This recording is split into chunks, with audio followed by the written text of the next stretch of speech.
নমস্কার, মৌসুমীর নতুন আরেকটি ব্লগে আপনাদের স্বাগত। দাদাদের গৃহপ্রবেশ ছিল, সেখানে গেছিলাম বাড়ির সবাই, মানে জ্যাঠাতো দাদা নতুন বাড়ি করছে। তো প্রথমে গিয়ে কালীমার পুজো হয়েছে আগের দিন, সেখানে গিয়ে প্রণাম করলাম। তারপর চলো এখন হোম ট্যুর করাই। আর আমার বাড়িটা সেই পছন্দ হয়েছে, সেই সবচেয়ে বড় কথা বাড়ির প্লেসটা মানে শ্যুটের জন্য একদম পারফেক্ট। এটা হচ্ছে সামনের বারান্দা, আর এটা হচ্ছে কল, চাপা কল ঠল আছে। আর এখন এই যে ঢুকতেছি ঘরের ভেতরে, আর আমার ফেভারিট পার্ট হচ্ছে এই যে বেসিনের সামনে, কারণ এখানে ছোট আয়না থাকে। আই লাভ ছোট আয়না। ছোট আয়না দেখবো, সারাদিন দাঁড়ায় থাকবো, এটাই আমার কাজ। এটা হচ্ছে ঘরের বারান্দা। আর এখন ঘরে যাই, ভিতরে দুইটা রুম আছে। এটা হচ্ছে বৌদি, মানে এদেরই ঘর আর কি। নীল সোয়েটার পরাটা ওটাই হচ্ছে বৌদি আর কি, আর ওটা ছিল মামি। তো ঘর মোটামুটি গোছানো কমপ্লিট। বৌদি যেহেতু সেই গোছ গাছ পছন্দ করে, সুতরাং বৌদিদের বাড়ি তো গোছ গাছ তো হবেই আর কি, এটা জানা কথা। তো এই ঘরটা দেখে নিলাম। এখন এই পাশের ঘরে গেলাম। এই পাশের ঘরে তো পুরো মিটিং চলতেছে, মামা মামিরা আসছে আর মাটা সবাই ছিল ওখানে, পুরো গল্প জমেছে। আমি চলে আসলাম আবার সবাইকে ক্রস করে আয়নার সামনে। আয়নার সামনে এসে আবার পুরো একটু ভাব নিলাম। ভাব নিয়ে তারপর চলে গেলাম উফ, আই লাভ কিচেন। তোমরা জানোই আমি রান্নাঘরে থাকতে পছন্দ করি। তো এটা হচ্ছে রান্নাঘর, আর এখানে হচ্ছে র্যাকের মতো বানাইছিল। আজকের যে কি কি আইটেম আছে সেটা এখন আমি খুলে খুলে তোমাদেরকে দেখাবো, তারাও। তো এই গামলাতে আছে হচ্ছে পোলাও, আর এটাতেও পোলাও। ঠিক আছে, দুইটা পোলাও গেল। আর এখন দেখি গামলাগুলোতে কি কি আছে। ঘরের মধ্যে কেউই ছিল না, আমি সব খুলে খুলে দেখাচ্ছিলাম। এইটাতে তো চাটনি আমার ফেভারিট। থাক, এগুলো কওয়া যায় না, পরে তোমরা কবা যে সবই তোমার ফেভারিট। এটা হচ্ছে পনির ছিল, মটর পনির।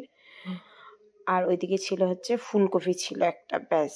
আর মিষ্টি টিষ্টি তো ছিলই। তারপরে আমি ওগুলো ধরে আসছি বলে হাতটা ধুয়ে নিলাম ঝটাপট করে, কারণ এগুলো ধরলে আবার হাত ধুতে লাগে, নাহলে মা চিল্লায়।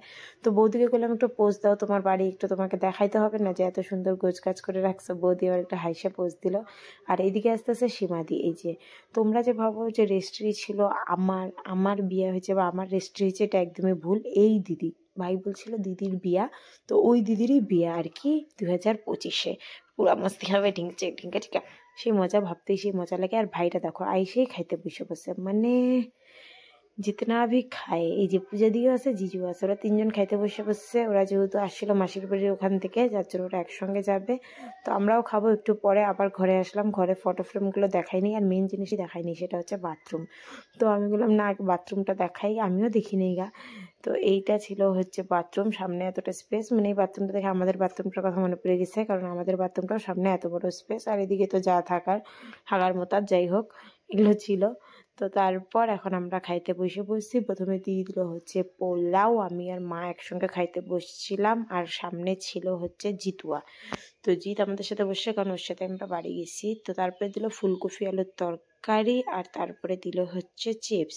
আর জিৎকে বলছে যে তোর আমি একটু ভিডিও নিচ্ছি। জিৎ হচ্ছে যে আগেকার বিয়ে বাড়ির মতো থাকে না, যে যখন ক্যামেরা আসে মেয়েগুলো লজ্জা পায়, খাইতে চায় না। মাও এমন, খালি মাখে আর মাখে। আর আমার তো ভাই, আমি তো নির্লজ্জ। আমি খাওয়াতে কোনো আগেও যা, আমি এখনো তা। আমি ঘপাঘপ খাই, ক্যামেরা থাক যা যাই থাক, কারণ খাওয়াতে ভাই এক মুহূর্ত দেরি করা যায় না। তো এটা খাইয়ে দেয়, তারপরে চলে যাবো বাড়ি। আর এদিকে যে এত ঠান্ডা, মানে এই জায়গাটা ঠিক আছে, কিন্তু দিনের বেলার জন্য একদম পারফেক্ট, কারণ আমার শ্যুট হবে ফাঁকা জায়গা, ও সব একদম নিরিবিলি, এগুলাই তো আমি চাই।